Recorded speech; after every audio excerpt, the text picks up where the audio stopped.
What's going on, guys, and welcome back to another video. So today we're going to be doing our deep dive and overview of the Paladin class going into Mists of Pandaria Classic. So whether you're a Paladin veteran or a brand new player to this class, this video is going to walk you through everything you need to know about Paladins going into MOP Classic. We're going to talk about each specialization, their role in PvE and PvP, and all the big changes coming from Cataclysm.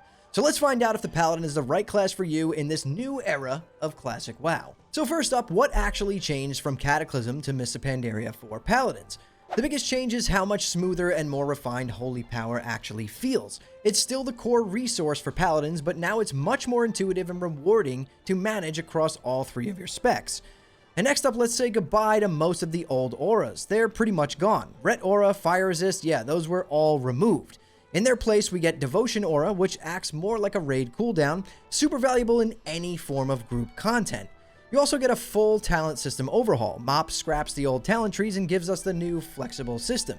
Every 15 levels, you choose between 3 talents, and none of them are spec locked. It's all about utility and situational power now. Oh, and we've got new spells too. Blinding Light is a huge AoE CC, and at level 90 you get to pick between Holy Prism, Light's Hammer, or Execution Sentence, depending on your role. Paladins and MOP feel modern, tight, and pretty powerful, without losing that classic class fantasy. So first up, let's talk about the Retribution Paladin, the melee DPS spec. So Ret pretty much plays like a holy juggernaut. Think a holy arms warrior, right? You're building holy power with abilities like Crusader Strike and Judgment, and then unleashing it with Templar's Verdict or Divine Storm for AoE.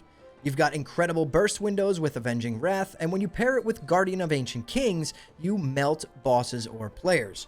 In PvE, Ret is in a great spot. It has strong burst, good cleave, and off-healing tools that can literally save your entire raid group. Hammer of Wrath makes you feel like a righteous executioner during execute phases, and in PvP, you're a true hybrid. You can off-heal with Word of Glory, use Hand of Freedom and Hand of Protection, and set up kills with Crowd Control and Burst. Blinding Light and Rebuke, which is your interrupt, give you absolute control of the arena. The downsides are that Ret still struggles a little bit with mobility. Even though Speed of Light and Long Arm of the Law help a little bit, you still have that classic Retribution Paladin struggle when it comes to moving around. And without your cooldowns, your damage can definitely tend to fall off. Still, in the hands of the good player, Ret Paladin is an absolute beast.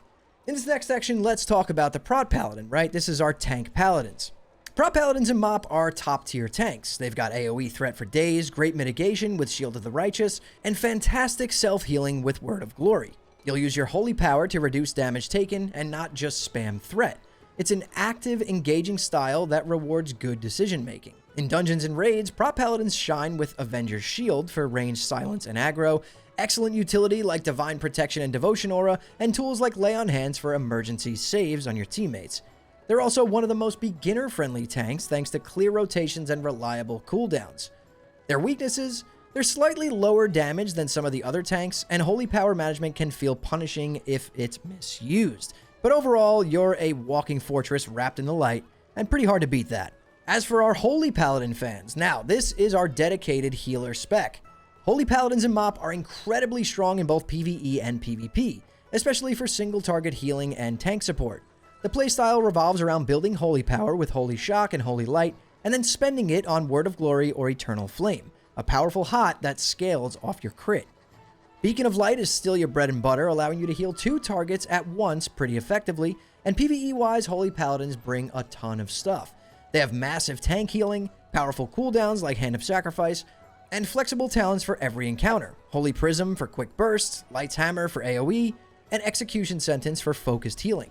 In PvP, you're tanky, hard to lock down, and capable of outlasting many other healers. Your burst healing and strong defensive cooldowns make you a nightmare to deal with in arenas. Now the downsides for Holy Paladin?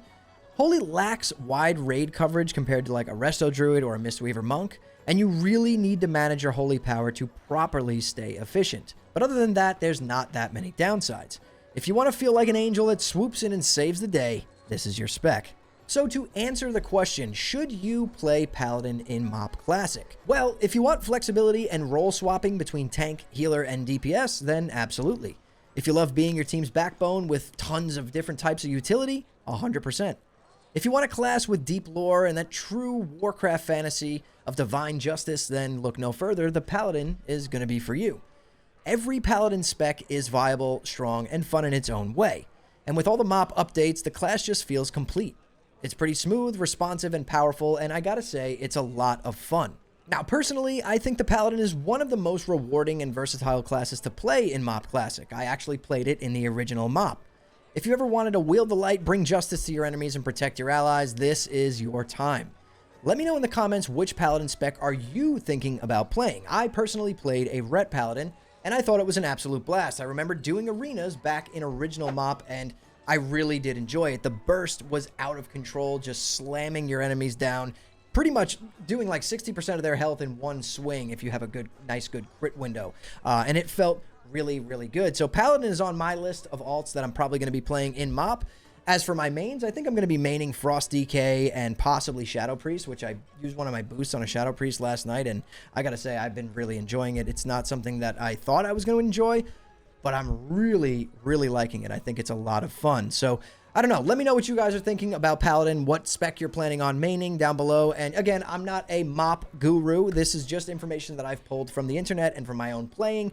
You know, I'm sure I've made mistakes here. If I did, please feel free to correct them down in the comments, you know, and that will be much appreciated, and then I'll make corrections in the description of this video. But either way, if this was a video you guys liked, hit the like button. It really does help me out. Share it with someone who may be on the fence about playing a certain Paladin spec.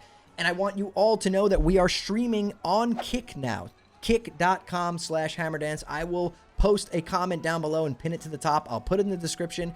We're going to be pushing for Kick Partner this year. That is our goal. So anyone who watches this video that wants to support the channel, all you have to do is throw me a follow on Kick and come hang out when we're live, usually Monday through Friday at 8 p.m. Eastern Time. Costs you nothing and supports me a ton. So jump over there, give me a follow, and tune into the streams. We're going to be having a good time. MOP is only 12 days away at the time of recording this video, so I'm pretty excited, and I know a lot of you guys are as well. And then after MOP, we have TBC to look forward to. So if you're interested in MOP or TBC or the future of Classic WoW at all, subscribe to the channel, turn on post notifications so you don't miss the next time I post a video. And anyways, that's all I've got for you guys today. So thank you all so much for watching and listening in. I'll see you all in the next one.